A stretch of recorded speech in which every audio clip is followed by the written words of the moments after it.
It's time for From the Short Grass with Trey Schaap, a golf podcast for those who love golf, struggle with golf, and just like to enjoy the outdoors and fellowship with friends, all while chasing a ball around trying to put it in a 4 1/4-inch diameter hole.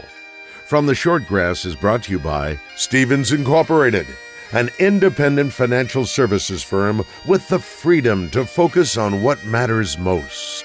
Blackman Auctions. For over 80 years, better auctions have always been Blackman Auctions. Beechwood Pinnacle Hotels. We partner with you to deliver high-yield results by managing, developing, and investing in top-quality hospitality assets.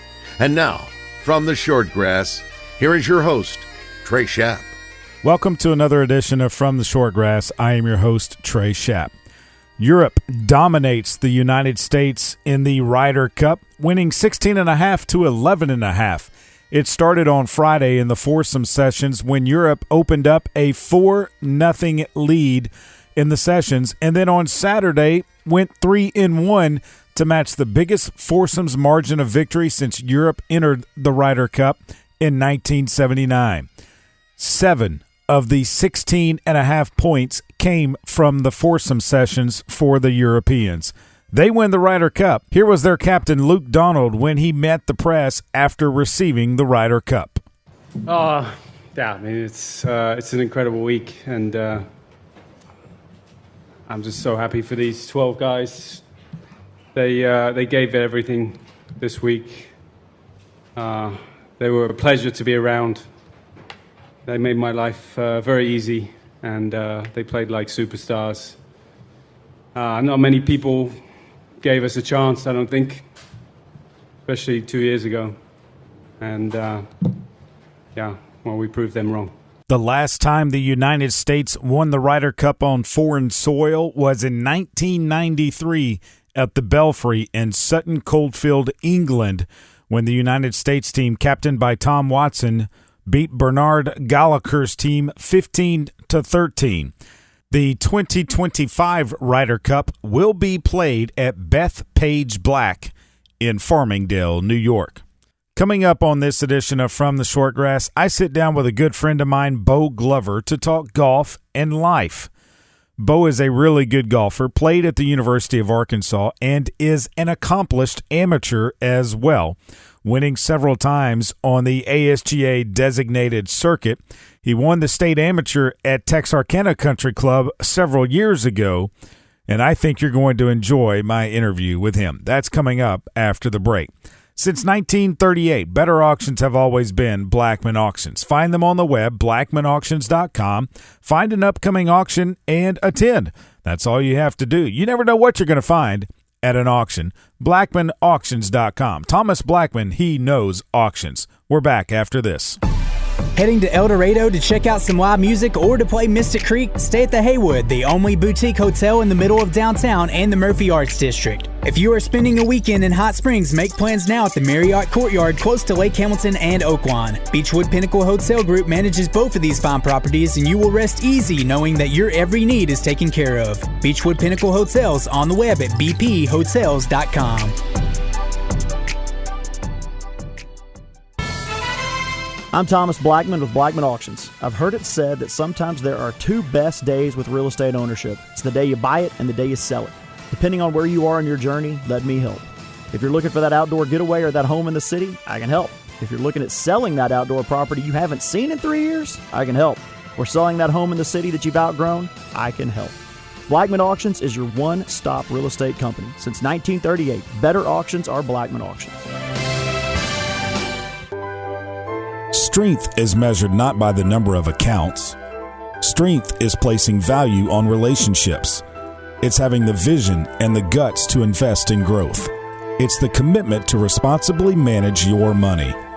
At Stevens, we believe that our strengths build success, not only for us, but for our clients.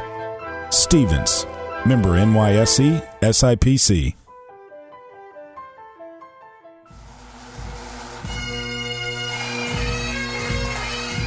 Welcome back to this edition of From the Short Grass. I am your host, Trey Schaap. Beau Glover never knew if he would be able to play the game of golf again after a drunk driver T-boned him, his wife, and their kids in their Suburban at a stoplight in North Little Rock, returning from his grandmother's funeral. Beau had a long road ahead of him of recovery after breaking his pelvis in the accident. He spent several days in the hospital. Over time, he was able to regain his strength and regain his golf swing, and he competes in ASGA designated tournaments throughout the summer and has won again on the golf course. On the tee, Beau Glover. Beau, thanks for joining me on From the Short Grass. You're looking good, but are you getting to play golf? I mean, you've got 4 kids now. Man, not a whole lot. Get to play a little bit here and there. Not a lot of recreational golf as much as I'd like, but, get to play a handful of tournaments every year and, the summer and sneak in a few 4-balls. But, my oldest son now is getting to play a little bit, so, I enjoy doing that. Starting to follow him around a lot. Yes, sir. Absolutely. How good is he? He's got a little bit of talent, but he was, wasn't, was getting down on himself. And I'm like, dude, we're just getting started, have fun, whatever. Well, of course, he had some of my old clubs way too heavy. And my dad, this summer, brought over a set of my nephews, and he went and hit some balls that day, and it was just night and day. Just, I guess, the weight of the club, man, and then confidence in golf, is just about everything. Mm-hmm. And then he's playing pretty good, though. I mean, do you remember, Beau, the first time that your dad put golf clubs in your hand and you just fell in love with the game?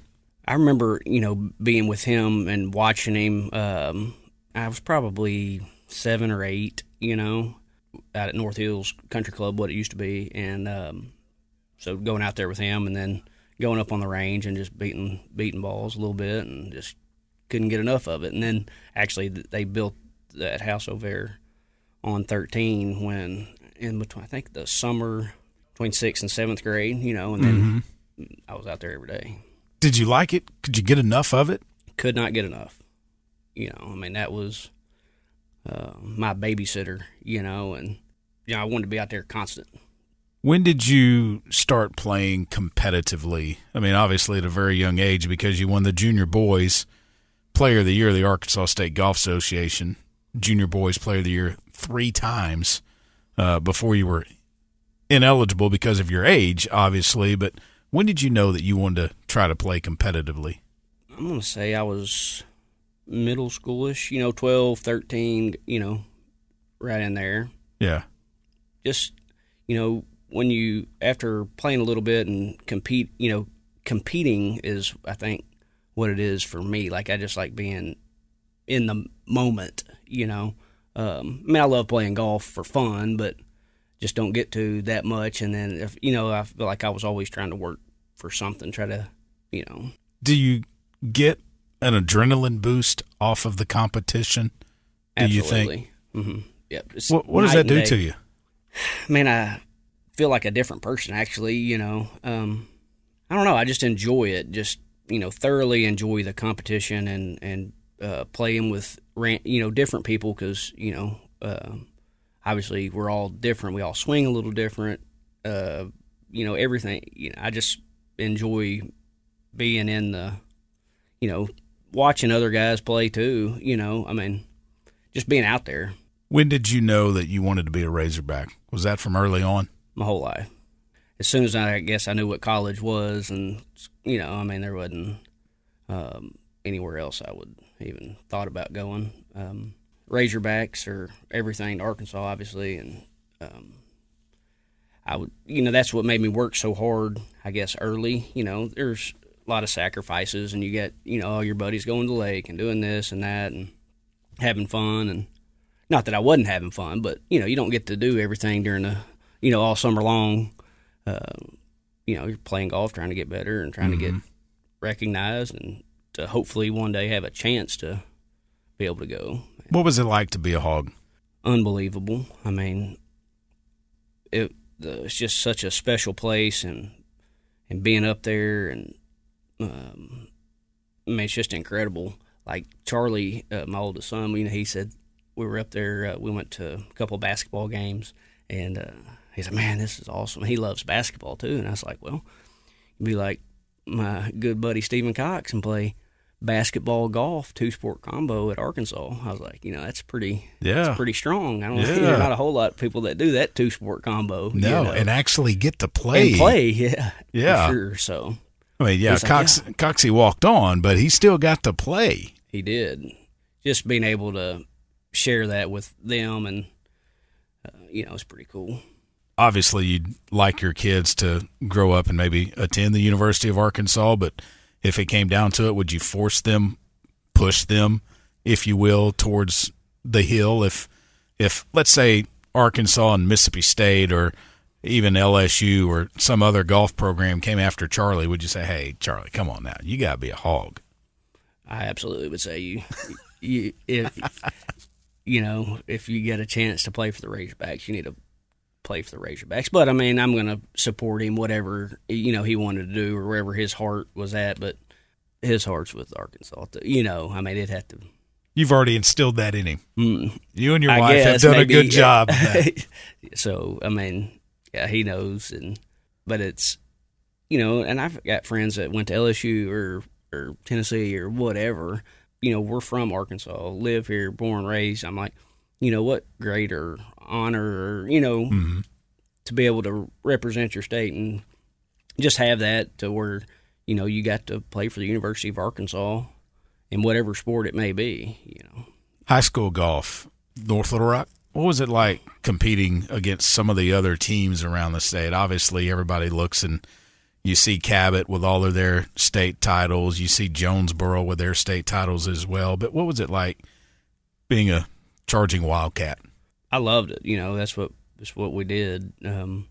Obviously, Cabot was a powerhouse, still are. I mean, they produce a bunch of great golfers anywhere around there, but specifically, Rolling Hills. I mean, they just got a lot of talent. And at North Little Rock, we didn't ever have, before I was in high school, we had, when Steve and Fopp and all those guys, but I mean, I was in, junior high or going into junior high when they were already in high school. Right. And, but they had some, good players, and we had good players, but I don't feel like we, serious, nobody, they were good, but nobody wanted to, it wasn't a bunch of people that wanted to go play college and, sure. Or after, you know, and I think that matters, and I think that was the difference. And probably Cabot at the time being, they at least, they wanted, every one of them, that's what they wanted to do. They were looking to the next level.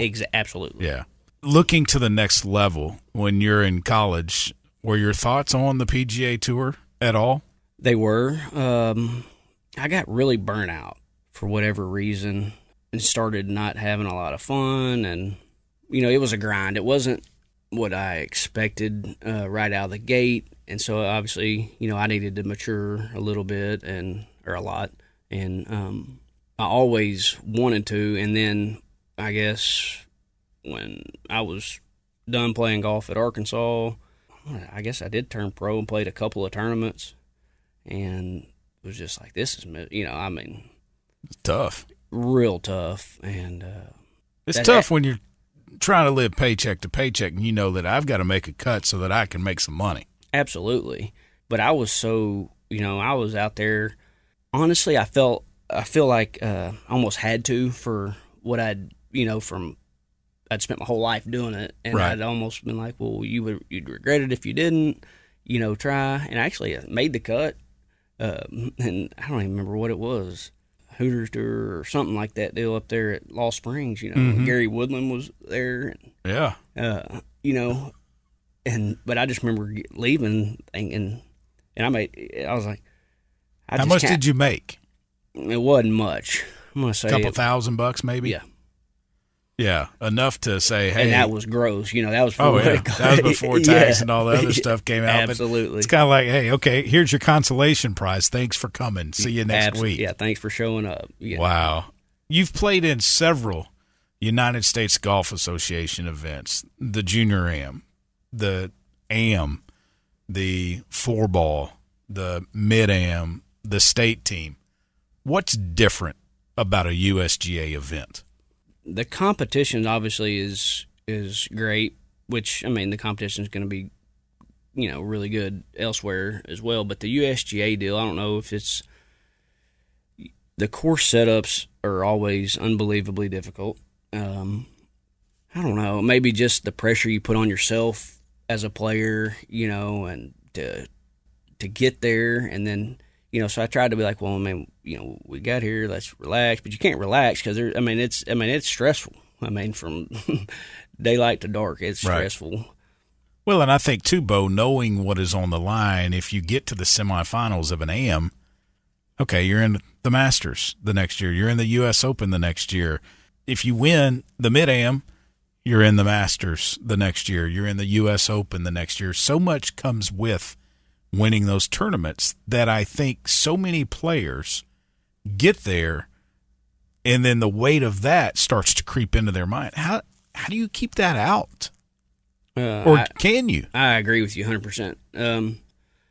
I don't know that you can, especially once you get down, the further through the tournament you get. When you start winning matches? Yeah, it's going to start, yeah, you're exactly right. It's heavy.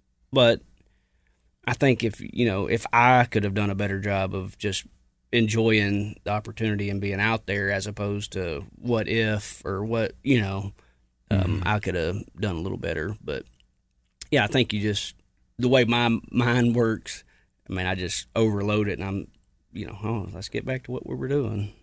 Like you said earlier, you don't get a lot of time to play now, but you do get to play in some tournaments. One tournament that might be special to you, I'm going to ask you if it is the War Memorial 4th of July, because you won the last ever War Memorial 4th of July because the mayor, for whatever reason, decided we don't need a golf course there anymore. Everybody knew it was going to be the last one, and you shot a 58 in your final round. Before anybody jumps out of their car, it's a par 64, but still 58. That's good playing on that golf course. Man, that was a fun day. Had to have a few things fall into place for it to happen, but always wanted to win that tournament and didn't get to play it much until probably the last 8 to 10 years of the tournament or whatnot, and always would play pretty good a couple days, and then one day, well, I mean, that's how golf is, but just couldn't ever put it all together.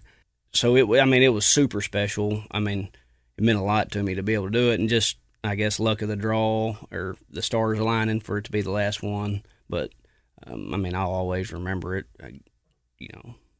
Are there some others around the state that you've always wanted to win, you just haven't been able to do it? I mean, you've won the state AM before down at Texarkana, which is one of the best golf courses in the state. Oh, absolutely it is. Yeah, I'd like to win, another stroke play or two, and the match play. I've done relatively well in the match play. I just can't seem to get it across the finish line. I don't know if I just run out of gas or what it is, but those two in particular.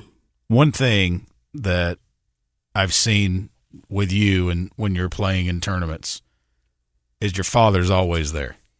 That's got to be prideful for him to see you have success, but I would think for you, that's got to be comforting to know that I've got my support team here with me if I start to hit a bad stretch. Would that be a fair statement? Yeah, it's funny. I still tease some of his friends and some of my buddies about it because, my dad is if there's golf involved and I'm playing, or now my son or my nephew, my dad's there. He's there with his binoculars around his neck. Absolutely he is, and he just loves it. And the thing is, he can remember every shot from.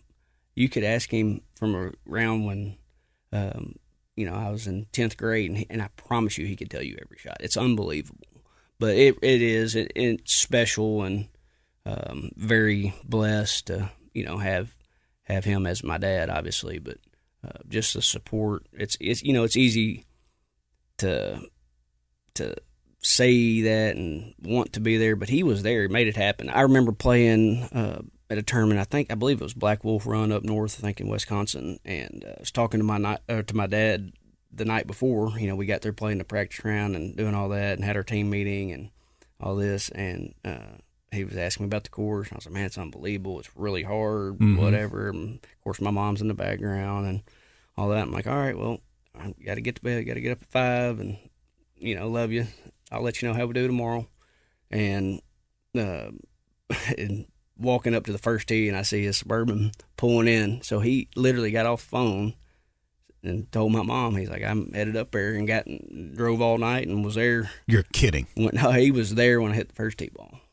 So, wow. And just that kind of, the one time he couldn't make it, and then I was telling him about it, he could not come, which is pretty cool. Yeah. And I've seen him. He's been captain of some of the cup teams, like our state team down in Birmingham. He was the quote captain of that when you and Stephen Cox and I got to play down there and represent the state of Arkansas. What's it like when you represent the amateurs in the state of Arkansas on a national stage like the state team championship? Unfortunately, they don't have those anymore. Or even in the Governor's Cup when Arkansas amateurs take on the Mississippi amateurs. Does it mean a little bit more? It does to me, and I think that's why, I play the small amount I get to play is the tournaments, because I'm trying to fight and get some points and be competitive and to be able to make those teams and represent, our state. And, I think there's a bigger group out there that I think we can get involved in this. I was talking to a friend of mine earlier this week and said, man, you got to start playing, ditch some of the 4 balls and play in some ASGA stuff. And we need you on some cup teams and all this. And so it means a lot. A couple years ago, you're in your Suburban, wife, kids, I think, were with you, and you're blindsided at a stoplight. You didn't know if you'd be able to play again, did you? Did not. And I guess you said a couple of years ago, it was actually in 16, which I don't know how that's even possible. It feels like it was. Wow. Yeah, I thought this was like just right before COVID. In November of 16. Holy cow. Yeah. We had just left my grandma's funeral, and drunk driver ran the light up there on JFK, whatever, and smoked us. But, we had some guardian angels with us for sure, So luckily, Kelly and the boys, everybody was good for the most part compared to me. I got a little banged up, but not near as bad as what it could have been and probably you got a lot. Should have been. Beau, you got a lot banged up. I mean, yeah, You were in the hospital for a while. And in a wheelchair for several months, and had, broke pelvis and hip and all that. But, at that point, I didn't know if I would ever play again, but I didn't care. Almost like I was so happy that my family was okay, Mm-hmm. But fast forward, however many months till I could walk again, all that, and then first thing I want to do is go to the driving range. I said something to my dad. He's like, well, how'd it go? I said, man, you don't even believe it. I said, I was striping it. And he said, well, you can't overswing, and that was kind of his response. Right, right, so, yeah. You got to swing easy. So. Best golf course that Beau Glover has ever played? I mean, Pebble's pretty special, obviously. Wingfoot playing up there with Stephen Cox was in the USGA 4-ball. Mm-hmm. Mm-hmm. Just I guess from the history and just walking around the clubhouse and looking at everything, the golf course is obviously unbelievable. And but man, it's just hard to say one. But Olympic Club, San Fran. Mm-hmm. But you can go to taking wife and kids and all that, Pebble for sure, I think. Fantasy foursome, you and 3 others, living or deceased, that you would like to play a round of golf with? My dad, probably, and Tiger, and Arnold Palmer. That'd be a pretty good foursome right there. Know. I think you'd probably give Tiger a little run for his money, wouldn't you? On being hurt or, no. It'd be, I don't know. Because, I always loved Jack, but Arnie, to me, was the epitome of a gentleman and how he carried himself. But, grew up loving Tiger. And when he won the Masters, what was that? 19. Mm-hmm. I remember sitting there on the couch crying, and had the boys sitting there, just not crying, but, tears. Just like, man, you can't, this is unbelievable. To know what he went through, to come back from it, and then to do what he did. And then to do it, and then to finish it, Right. So. Do you have any regrets? I do. I wish I would have, I don't know, maybe not gone through the motions as much when I got, when I was burnt out, and then, your attitude changes. I just wish I'd have, everybody, that's part of life, I guess, obviously. But, at the time, you don't realize the opportunity that you have in front of you, and, it's easy to get distracted or, following, doing, everything that you're not, or everything that is not helping you as far as the sport you're playing. I wish I'd have practiced a little more, had a little better attitude. Not that I had a bad attitude. I'm appreciative, and I love doing it. But yes, there would have been things I would do different. And, and I'm hopefully preaching that to, to my boys and saying, listen, if you are lucky enough to get an opportunity, you're going to have a million different things and people and things, coming at you at once. Mm-hmm. And you got to figure out what makes you happy and what you need to do and do it, because in the blink of an eye, it's gone. No doubt. So, Beau, man, thanks so much for coming in. Appreciate it. Oh, man, my pleasure. Thank you so much for having me. Heading to El Dorado to check out some live music or to play Mystic Creek? Stay at the Haywood, the only boutique hotel in the middle of downtown and the Murphy Arts District. If you are spending a weekend in Hot Springs, make plans now at the Marriott Courtyard close to Lake Hamilton and Oaklawn. Beechwood Pinnacle Hotel Group manages both of these fine properties, and you will rest easy knowing that your every need is taken care of. Beechwood Pinnacle Hotels on the web at bphotels.com. I'm Thomas Blackman with Blackman Auctions. I've heard it said that sometimes there are two best days with real estate ownership. It's the day you buy it and the day you sell it. Depending on where you are in your journey, let me help. If you're looking for that outdoor getaway or that home in the city, I can help. If you're looking at selling that outdoor property you haven't seen in 3 years, I can help. Or selling that home in the city that you've outgrown, I can help. Blackman Auctions is your one-stop real estate company. Since 1938, better auctions are Blackman Auctions.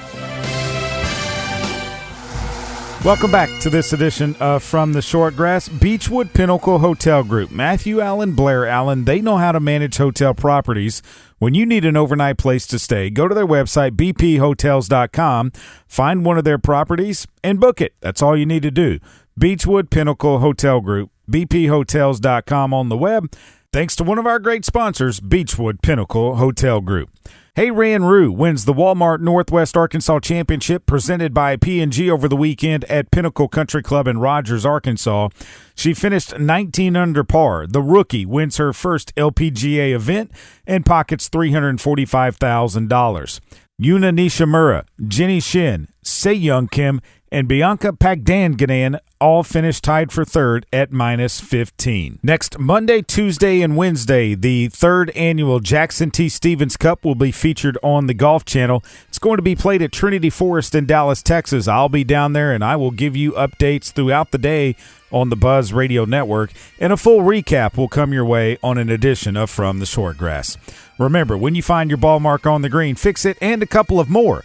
And I hope to see you sometime soon from the Short Grass. You've been listening to From the Short Grass, a weekly podcast dedicated to the game of golf. This has been a presentation of the Buzz Radio Network.